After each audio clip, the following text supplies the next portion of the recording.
Precarious work is a concept that does not have a universally accepted definition in Europe, and the discourse around it has expanded considerably and has now become one of the most crucial and challenging themes in employment policy and labour-related studies. In 2019, 2.3% of employees in the European Union aged 20 to 64 had a precarious job.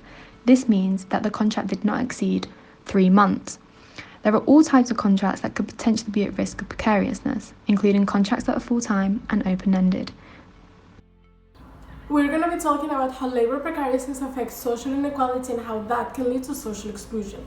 We're going to start by defining the three concepts of this topic, beginning with social inequality, which is an area of sociology that studies how goods and burdens are distributed among society. So to start, we can define goods as education, income, and employment, and we can define burdens as abuse, violence, crime, and unemployment. A question to approach this topic could be, how fairly is income distributed? Or are goods equally distributed in society? Another approach is to investigate what opportunities people from different backgrounds receive. For example, what rewards does a person that works in the precariousness sector get, and how does it differ from someone that works in the full employment sector and gets benefits and additional training to improve their work motivation? Social exclusion is a multidimensional phenomenon, with poverty being the center of it. It describes a state in which people can't fully participate in social, economic, and cultural life. Their participation is also limited because they don't have the right to exercise their voice or interact with each other, mainly because their rights and dignity doesn't equal protection and respect. And the final concept, precarious workers are those who feel permanent job needs but are actually denied permanent employee rights. Lack of benefits, low wages, vulnerability to employment abuse are just three of the many things that precarious workers go through, and are just a few of the many things that come with precarious employment. It is believed that everything I just said makes up a social class that is judged by their standard of living and the income they bring to the table. A conception of how social structure creates inequality. The idea is that properties of positions in social structure are relevant for how much income and other rewards occupants of these positions obtain independently of their characteristics. In Marxist theory, capitalists obtain an advantage merely from occupying the position of being a capitalist because this enables them to exploit workers and create disadvantages for them. Discussion of social conflict are influenced by the core Marxist idea, and that conflict are generated by strategically based on social cleavages and not simply subjective identities. What we call precariousness can be understood as exploitation, employment insecurity, which are characteristic under the definition of capitalist production. Historically, the process of capital accumulation were the product of the exploitation of labor together with slavery and the appropriation of resources. In Marxist theory, those with power known as capitalists hold the upper hand, and their position within society allowed them to exploit their workers, which often results in underdevelopment. This act of malpractice is often called the pure and mediating structural effect on inequality. The key word being inequality. Even if we know everything about the individual behavior and performance, we cannot fully account for the observed inequality without knowing about the properties of the position people occupy. It's therefore important to link the process that are creating the inequality to the transformation of social structure. When structure directly matter for inequality, conflict about the distribution of these advantages will be directed at changing social structure. Therefore, structural effects on inequality may be an endogenous source of change in social structure. The top 10 countries with the higher percentage of labor precariousness are the color one, but we are going to focus our work on Spain, France, and UK. Our study will draw on specific sector of the economy that make up for precarious work. Who makes up the precarious worker in France? Age being a key factor. The 50 to 29 age group alone form half of the precarious work in France.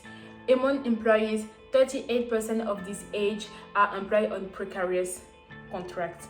Insecurity has become the new norm in the interrogation of young with little or no qualification.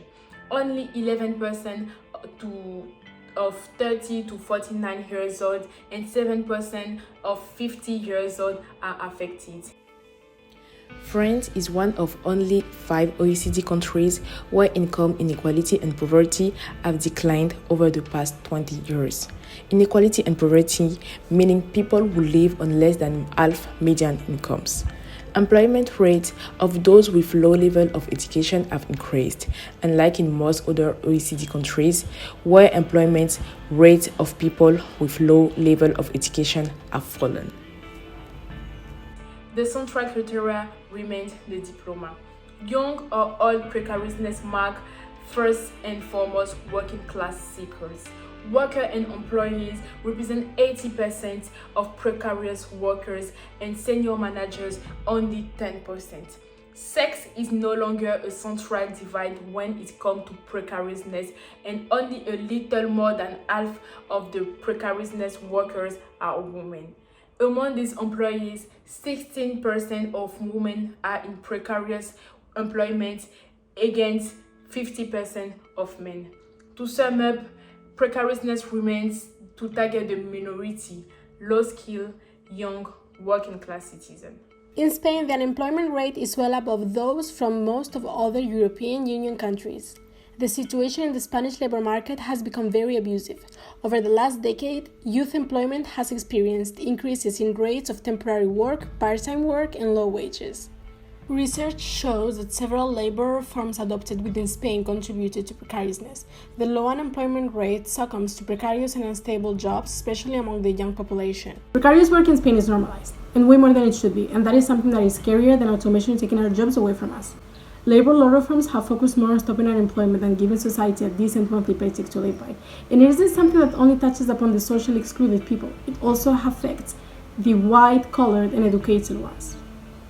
While the Spanish workforce keeps gaining more service, plumber, and salespeople, our engineers, scientists, doctors, and many other very well-educated people have to leave the country to go abroad because they feel they're not getting paid enough for how overqualified and how overworked they are.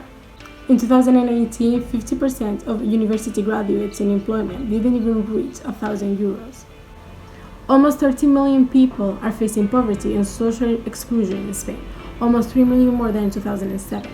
A quarter of children are at risk of malnutrition, and economic inequality keeps deepening wider and faster than any other European country, making Spain the most unequal country in the region. Many people are losing unemployment benefits and social protection after 2 years of being unemployed, and the most affected are children, women, and migrants. So, let's talk about precariousness. 1 in 5 UK workers, which is over 7 million people, are now working within precarious work. What is concerning about this number though, is that these jobs can be written off at any given time with absolutely no notice. So, the person working these jobs has no guarantee of job security. And also, within the last decade, businesses are now pushing for self-employed people or are looking for staff recruitment which are on temporary or 0-hour contracts. And although working a 0-hour contract or a temporary contract may seem like a good thing, it's actually not. So let's talk about what's happened since 2006. Well, there has been a 5.3 million increase in people working precarious jobs, but what is more important is that this has impacted the self-employed the most, and over 1.2 million people within 2020 are not even earning £8 an hour. And this number is only increasing, which means there's going to be an even greater divide between the wealthy and the poor. So let's talk about why this is concerning to the government, but also to self-employed workers, temporary workers, and 0-hour It's contract the social workers. impact that is having within the workforce, and the even greater divide between the low-paid, low-skilled, insecure jobs and the higher-paid, higher-skilled employment. Following on from this, the government's main concern is the lack of training that is offered to precarious work. But what we really need to be talking about is the underdevelopment factor. So, people that work within these jobs tend to stay in these jobs because they struggle to find permanent work. This means that they're never going to advance, and they're always going to earn low wages and never achieve a better standard of living. And what is more terrifying is that this is affecting us, young people. We are the age group that it impacts the most. Those are the risks to social cohesion, which means we're never going to live in a society that's equal. And with all this being said, job insecurity is only increasing, and zero-hour contracts have surged by 17% in the last year since COVID-19. So, as you can see, this is really concerning, and it is something that we do not discuss enough. Precarious work can often lead to inequality within the UK, and in the financial year ending 2020, the income of the richest 20% of people was over 6 times higher than the poorest 20%, while the richest 10% received 50% more income than the poorest 40%, and self-employed people were more likely to report reduced working hours and reduced income, even though they had received support from the Self-Employed Income Support Scheme. The graph highlights that income inequality has increased by 2.2% and highlights that over the 10-year period up to 2020, the Gini coefficient for original income, which includes sources of income for employment, private pensions, investments and other income, remained stable. And although we have seen a slight improvement, it still impacts the self-employed the most, as they are the ones that often have to take out grants to fund themselves financially. So working zero-hour contracts or temporary contracts can be very damaging in the long run. So having all of us talked about our countries, we have touched upon points such as social inequality, the demographics that is affected the most by the situation, and also jobs in primary and secondary segments. We have conducted interviews to people that we feel this point, just to hear their point of views. And we have also added the opinion of a migrant, just to compare, because as we all know, migrants are part of the labor precariousness. They are the ones that are affected the most by social inequality and risk of poverty. He estudiado Relaciones Laborales y Recursos Humanos en la Universidad de Murcia. Mientras estudiaba, he trabajado para poder pagarme la carrera y he trabajado en hostelería y como auxiliar administrativo. Sí, si no hubiera trabajado, esto hubiera afectado a la economía familiar ya que nos habría costado un poco más pagar la carrera. Pero no hubiera dejado de estudiar. Sí, era un trabajo en el que yo me permitía dejarlo, si no me gustaban las condiciones. Trabajé en Capgemini como consultora SAP, en Deloitte, en Madrid, como técnico de administración de personal y salarios, y en Cáritas como técnico de administración de personal y salarios. Todos estos contratos han sido temporales, en prácticas. Sí, considero que en todos los trabajos he pasado por precariedad laboral. No, eso no. No considero que yo estuviera sobrecualificada, pero a la vez considero que se aprovechaban de la situación de que no tenía experiencia o fuera recién titulada para crear una sobrecarga de trabajo o hacer horas extras sin pagarlas. Con la compañía, con los compañeros no, porque todos estamos en la misma situación. Porque sentía que se aprovechaban de la situación y de que la falta de experiencia y de que no hay trabajo. Ahora soy fotógrafa freelance. Hi, I'm Kenza, and these are the questions. I'm a student, and I also work in a shoe store. I have a permanent contract, so it makes my future a little bit uncertain, and I work for the store for 3 months now. Actually, my roommate friends works to the store too, so she told me about the job, and she recommended me to her manager. First of all, the store isn't far from my home, and I was very excited to work with my friend, and also I wanted to make some pocket money. Yes, absolutely. Everyone is very nice, the manager is very benevolent, and the workplace is very safe. Not really, because I really love what I do, and it makes me decompress after classes. Thank you. Yo soy empleada de hogar. Yo soy indefinida. Pues llevo 20 años trabajando. Sí, he hecho varios trabajos antes de ser empleada de hogar. Trabajé en la agricultura y también en hostelería. Pues la verdad, en mi caso personal, pues sí, porque no tenía permiso de residencia y sí, resultó difícil. Pues sí, anteriormente sí, porque tienes que trabajar y hay un jefe encima y no tienes otra alternativa. Pues sí, la verdad que cuando estaba en la agricultura y la hostelería sí que me sentía muy explotada con lo que cobro, comparando el trabajo que hacía, pues sí. En el trabajo del servicio doméstico, pues la verdad, menos. ¿Por qué? Porque no tengo jefes. En mi caso personal, no tengo jefes. Encima, pues yo pues hago mi trabajo tranquilamente. El horario está bien, el cobro de la hora está bien, pues y no tengo jefes encima. Entonces, pues no me siento explotada realmente. Pues sí, en España veo que la precariedad está normalizada, porque yo que pasé por varios trabajos, si al final, si comparando con otros países europeos, con lo que ganan en otros países, pues se puede vivir, pero con lo que gano yo, con el mismo trabajo, no llego al fin del mes. Y la verdad, hombre, la sentí, porque soy madre y tengo familia.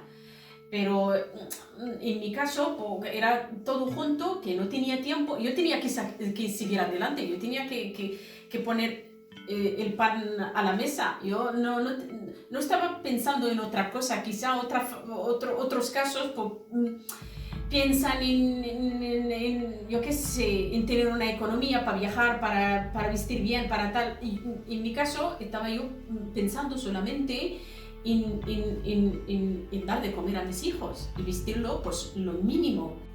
Me sentía en el riesgo de pobreza. ¿Por qué? Porque no tengo recursos, no tengo apoyo familiar, no tengo dinero. Es muy complicado. Entonces, comparando con una persona en mi situación, en mi nivel académico, otra persona española pues tiene más beneficios que yo porque tiene la familia. En mi caso, no, es que tienes que trabajar. ¿Por qué? Porque tienes que comer tú y tienes que mantener a tu familia. I studied computer science in the University of Murcia. No, in my last year I was doing an internship with a company, but I wasn't working at all. I was trying to finish my studies as soon as possible, and working and studying at the same time would be affordable if I wanted to finish my studies earlier. Yes. I'm a software engineer in a consulting company. In my opinion, as far as my experience, I didn't suffer any kind of competition with my workmates, but I do know that the higher grades, like team leaders, group leaders, there was a lot of competition among them. Yes, I was offered a no-end contract when I was contacted. Yes, a lot, definitely a lot. There are a lot of programmers, software engineers that are being exploited by the companies and they don't get enough money for the work they're doing. Yes, I think I'm overqualified for the job I'm doing right now. In other countries, the salaries of jobs in computer science are much higher than here in Spain. And I think there's a lot of exploitation here among the programmers and software engineers. No, not at all, not at all. Yes, definitely, I know a lot of people who have a bachelor's degree and they're not doing the job they studied for. They know a lot of people who are working for 3-4 months and then they end up unemployed. Yeah, it's very, very, very common to see people with a bachelor's degree and working in a shop because they don't find the job they match. No, I don't think so. I think automation will definitely help society. I don't think they will make people unemployed. In fact, history has proven that society with automation makes life easier for people, and people when robots and artificial intelligence start to replace some human posts, people tend to study another kind of studies, another kind of degrees, more specialized degrees. For example, when there were less people working in the factories and they were replaced by robots, what happened? Their children started to study another studies, another degrees in other areas and get specialized on it. So that won't make people unemployed. In fact, that will make life easier for people. Following on from precariousness, we need to talk about the segmented labour market and how this is linked to social inequality and social class. So, What is it? Well, the segmented labour market is basically the division of the labour market into subgroups and splits people into the higher or the lower end of the market depending on qualifications, wages, etc. But what is interesting is that, according to Safa's brother in his interview, a lot of young people are graduating from universities with top-end qualifications but are still struggling to find permanent work. This is because they cannot get a full-time job, so have to take up precarious work. But precarious work offers no job security, and also your wage could be cut off at any given time, which cuts off your social rights and your social benefits. Safa's brother also suggests that there's going to be a shift within the labour market, and automation is going to play a key role in this. So more people are going to work alongside automation and be trained. This means that jobs can advance and more training will be offered so people can develop and advance their skills. In the long run, this could be very prosperous as more people will have jobs, they'll gain more income, they'll have more social rights, and will provide more job security. In conclusion, there are a considerable number of people who work involuntarily part-time or in temporary training. People in their situation often face firstly, job insecurity due to time, so due to duration of the contract, and leading to uncertainty. Secondly, low pay. Their pay rate is lower or middle and there are no possibilities to improve pay. Then, to subordinate employment, involving exclusion from full social rights and employment protection law. Finally, lack of representation right, there is no effective coverage by collective bargaining and difficulty in accessing legal rights. In short, job insecurity is one of the specific indicators of social exclusion. Precarious work is most often accompanied by a weakening of social ties and is likely to lead to situations of social exclusion. These people will be exploited in spite of themselves. Even so, this number will continue to grow as technical progress, global competition, and the restructuring of production lead to an increase in the number of atypical and non-standard labor contracts.